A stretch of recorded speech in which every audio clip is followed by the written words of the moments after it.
Hello बच्चों, let's read the question. A steady potential drop of 10 volt produces heat at a rate x in a resistor. The peak value of AC voltage which will produce heat at a rate of x by 2 in the same resistance is. Here we have given 4 options. Now to answer this question, first we will discuss here the key concept, and here the key concept is heat rate is known as the power consumed in a circuit. और जो power consumed होती है in electrical circuit, इसको हम represent कर सकते हैं bye 3 different formulas. उसमें से हमारे पास पोटेंशियल के टर्म में जो फार्मूला यूज होता है it is given as v² divided by r के बराबर. v is the potential difference of a given circuit and r is the resistance.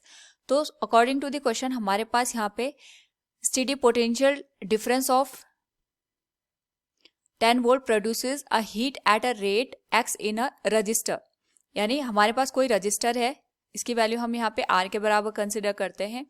इसमें अगर हम 10 वोल्ट का पोटेंशियल डिफरेंस अप्लाई कर देते हैं, उसके करस्पॉन्डिंग हमारे पास जो हीट रेट प्रोड्यूस होता है it is given as x. यानी अगर हम इसको लिखें यहाँ पे पावर के टर्म में, it will be power will be given as v² divided by r.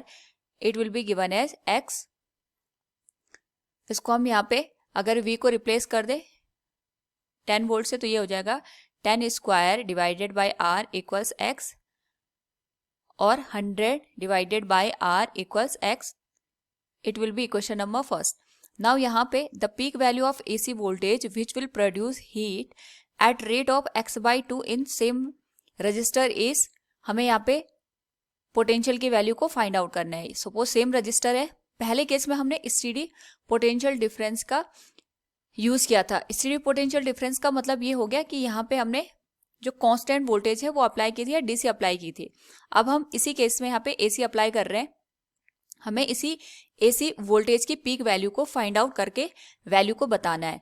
तो यहाँ पे सपोज हम जो पोटेंशियल अप्लाई कर रहे हैं उसकी वैल्यू v' के बराबर है और सेम रेजिस्टेंस हमने यहाँ पे यूज किया, लेकिन क्वेश्चन के अकॉर्डिंग जो हीट रेट है that is half of the previous heat rate.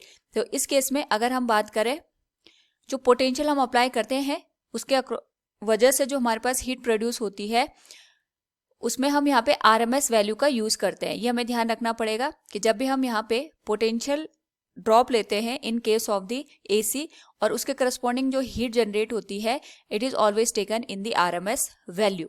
तो हम यहाँ पे लिख सकते हैं इन दिस केस पावर और we can say heat rate will be given as v'², क्योंकि रेजिस्टेंस की वैल्यू तो सेम है, that will be divided by r. और ये जो वैल्यू होगी ये प्रीवियस वैल्यू का यहाँ पे हाफ हो जाएगी. इसको हम लिख सकते हैं x बाई 2 के बराबर. नाउ यहाँ पे जो v' है इसको हम मेंशन कर लेते हैं. It is the RMS value of voltage. और जो पीक वैल्यू और RMS वैल्यू होती है, अगर हम इन दोनों के बीच का रिलेशन देखें it will be given as v' equals peak value v0 divided by √2 के. नाउ यहाँ पे अगर हम वैल्यू को रिप्लेस कर दे so it will be v0 divided by √2 whole square divided by r और ये हो जाएगा x बाय 2 के. नाउ इसको अगर हम सॉल्व करें it will become v0² divided by square root of 2 का स्क्वायर, ये हो जाएगा 2 into r divided by x by 2 के. Equation number second. सो हम कह सकते हैं from equation first and equation second. Equation first से हम यहाँ पे वैल्यू पुट करेंगे तो ये जो वैल्यू है it will B v0² divided bye 2r become x की जो वैल्यू है ये हमारे पास यहाँ पे 100 बाई r के बराबर है. सो it will become 100 by 2 into r. r से r कैंसिल हो गया, 2 से 2 कैंसिल हो गया. v0 की जो वैल्यू आएगी it will be square root of 100 that will become 10 volt.